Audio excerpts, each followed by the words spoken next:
So this is the savanna biome that you saw a little bit of.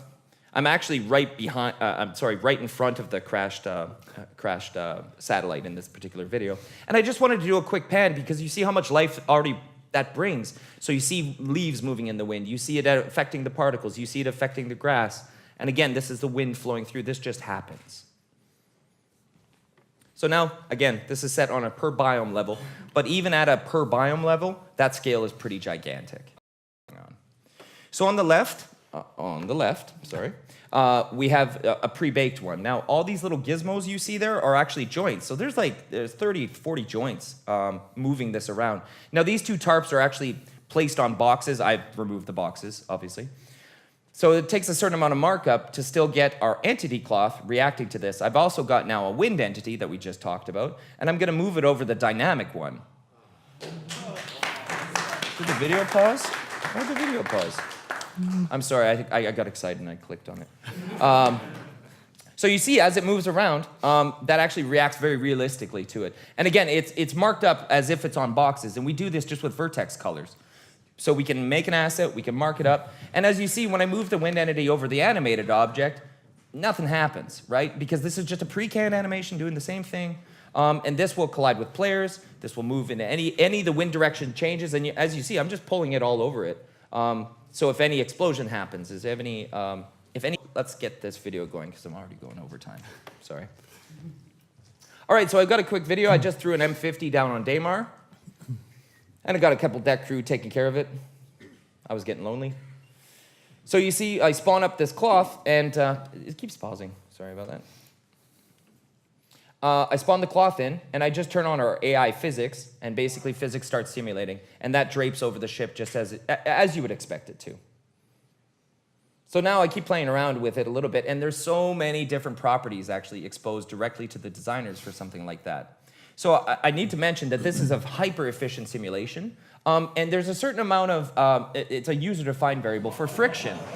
Right, so we can pull the ship out, and I can change the friction so that that thing will slide right off, or it will kind of hold on to it.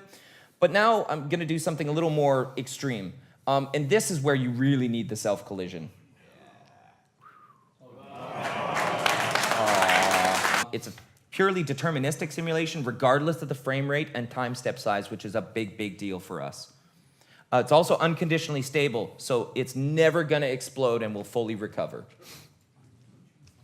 So when I mentioned those wind entities before and sort of attaching to the back of the ships, and I was just wiggling it around under it just to show you how dynamic that stuff actually is. So let's say you had, I don't know, a little flag on the ship, or you might have a Superman ship with a cape on it. Who knows? Why do these videos keep pausing? So I dropped it on the back, and I've got a little wind entity actually attached to the back. So let's turn on the ship, and it blows off onto these poor guys back there. So we'll do that one more time because, I don't know, they need it. So now you can see their heads poking through. That was my fault, actually, on the topology of the asset itself. It just needed to be a little bit tighter for collision. As you can see here, which side is which? So vertex cloth, Bishop. The new stuff is on the left, and you can see all these wrinkles going on, creases, folds forming dynamically, reacting to the animation of the player. The thing is, in general, in terms of character cloth, the problem with character cloth is that characters are much more dynamic than environments. So even though with a new cloth, our environment cloth can be more dynamic and can move about in the environment, theoretically, primarily it will be curtains or tarps, flags, this kind of stuff.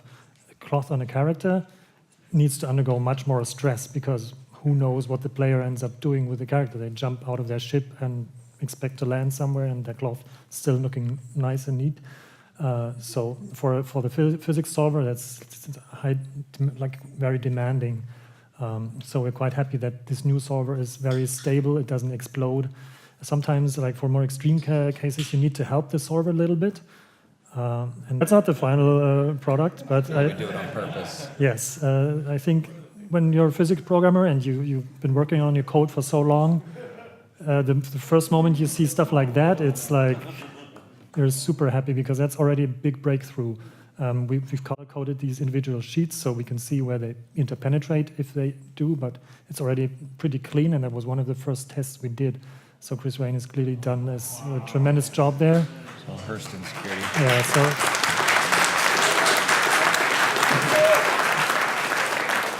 yes, so that is one of the Hurston security guards, I think, and yeah, it's just amazing how complex this stuff is, and it still looks like impeccable. Looks similar to like an offline cloth simulation.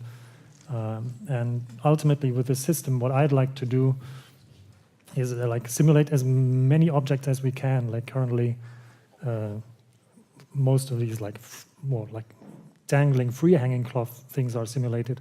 But there are other things, like even if you have like trousers that aren't super tight, even if those have like a tiny amount of degree of freedom to move, then your entire animation will look more dynamic and more believable. And if we end up doing this on the entire body, I think... I'll just let that one play out here. I was manually looping that last bit there. Well, yeah, thank you. Yeah, you're welcome. And